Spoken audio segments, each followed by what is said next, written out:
E aí, meus amigos, tudo bem? Eu sou o professor Jandir e hoje a gente vai conversar um pouquinho sobre regra de três composta. A gente já tem um encontrozinho onde eu falo sobre grandezas e regra de três simples. Então, quem quiser ter uma noção melhor do que são grandezas, já deixa lá no videozinho que eu já deixei separado para vocês, deem uma olhadinha lá. Uma ideia inicial sobre o que vem a ser a questão de regra de três, também tem tudo lá. A gente só vai retomar o raciocínio para a gente poder seguir. Lembrando que regra de três é um mecanismo que a gente tem para poder resolver a relação entre grandezas que são proporcionais diretamente ou inversamente proporcionais. Esse é o ponto. Então, o que vai acontecer? Qual é a diferença entre a regra de três simples e a regra de três composta? A diferença está aqui, ó, na quantidade de grandezas que a gente vai relacionar. A regra de três simples, ela vai relacionar somente duas grandezas. A regra de três composta, ela vai relacionar no mínimo três grandezas. Então, de três ou mais grandezas para você relacionar num único problema. Outra coisa importante também a gente prestar atenção é que essas grandezas, elas ainda assim podem ser direta ou inversamente proporcionais. E aí essa relação que a gente tem, a gente vai trabalhar isso num exemplo. Vem comigo, vem cá. Está dizendo aqui, ó, uma construtora foi contratada para realizar a reforma de todas as escolas de um município. Se 4 pintores levariam 8 dias para pintar 6 escolas, quanto tempo 8 pintores levariam para pintar?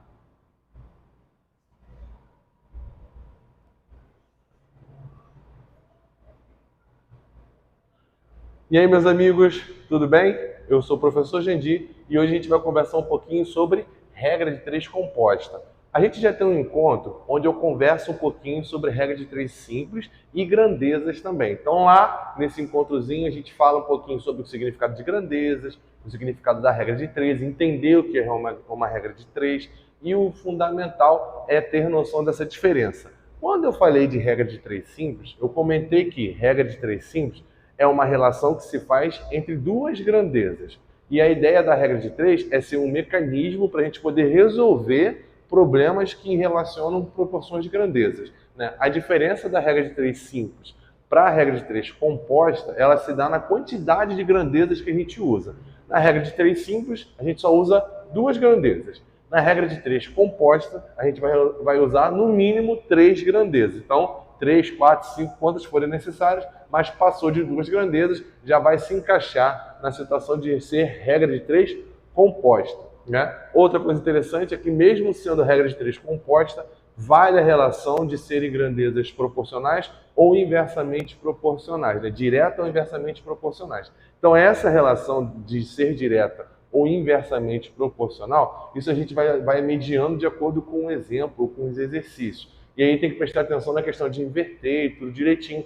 Mas a ideia é essa, é lembrar que uma regra de três composta, ela vai envolver no mínimo três grandezas e também, quando a gente for analisar, lembrar que essas grandezas podem ser direta ou inversamente proporcionais. E aí durante o exemplo ou o exercício, você vai mediando isso para poder ver como é que vai fazer. Vem comigo no exemplo para a gente poder entender melhor como é que vai funcionar. Ó, uma construtora foi contratada para realizar a reforma de todas as escolas de um município. Se 4 pintores levariam 8 dias para pintar 6 escolas, quanto tempo 8 pintores levariam para pintar as 18 escolas que na teoria seriam desse município? Então a primeira coisa que a gente vai ter que analisar é o quê? Quais são as grandezas? E nem é tão difícil da gente analisar. Quais são as grandezas que a gente tem? Ó, a gente tem pintores, certo? Depois de pintores, a gente tem a quantidade de escolas e a quantidade de dias. Então, nesse problema, nós temos três grandezas. Se temos mais de duas, com certeza é um problema de regra de três composta. Então, vamos para os dados do nosso problema.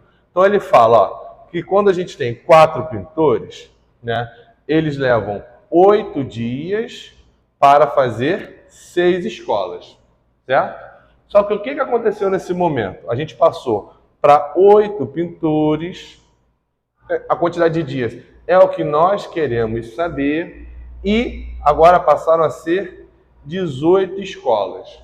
Bom, como é que vai funcionar então para a gente poder resolver essa situação da regra de 3 composta? Aonde tem a incógnita, ela vai ficar fixa, tá? E a questão de ser direta ou inversamente proporcional, a gente vai comparar justamente com aquela que está fixa. Então a gente vai olhar grandeza com grandeza 2 é 2, sendo que obrigatoriamente aqui está fixa, tem que estar no meio, e a gente vai ver se é inversamente ou não para poder inverter, né? Então vamos olhar primeiro aqui, ó.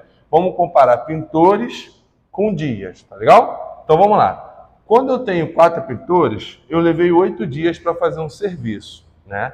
Se eu aumentar a quantidade de pintores, então a tendência aqui também vai ser aumentar ou diminuir. Bem, a tendência aqui é fazer o quê? Se eu tenho mais pintores, esse serviço que eu estava fazendo vai levar menos dias. Então, se eu aumento uma e a outra tem tendência de diminuir, elas são inversamente proporcionais, tá legal? Então, ó, eu vou fazer com que a minha quantidade de dias diminua mediante o fato de eu ter mais pintores. Então, quando eu for fazer o meu problema, eu vou ter que inverter a minha fração, então vai ficar 8 sobre 4. Vou analisar a minha segunda grandeza, que é a quantidade de escolas, né? Então, ó, se eu tenho 6 escolas que foram feitas em 8 dias, se eu for fazer 18 escolas, então a minha quantidade de dias ela vai fazer o quê? Ela vai aumentar. Eu vou precisar de mais dias para poder fazer essa quantidade de escolas. Então, o que aconteceu? Eu aumentei a quantidade de escolas e vou ser obrigado a aumentar a quantidade de dias. Então, isso caracteriza grandezas que são diretamente proporcionais. Então, se elas são diretamente proporcionais, eu não preciso fazer nada, só preciso repetir. Então, no caso, eu vou manter o 6 e o 18. Isso vai ser igual a 8 sobre x, ok? Antes da gente sair fazendo as contas, vamos simplificar. Como, por exemplo, ó, o 8 com 8 a gente pode simplificar, porque é proporção de fração, tá? O 6 com o 18, a gente simplifica por 6, vai ficar 1/3. Então, moral da história, a gente vai ficar, ó, vai ficar 1 sobre x é igual a 1 sobre 12. Fazendo multiplicação cruzada, conclusão, 12 dias serão necessários para que essa situação aqui ela seja confirmada.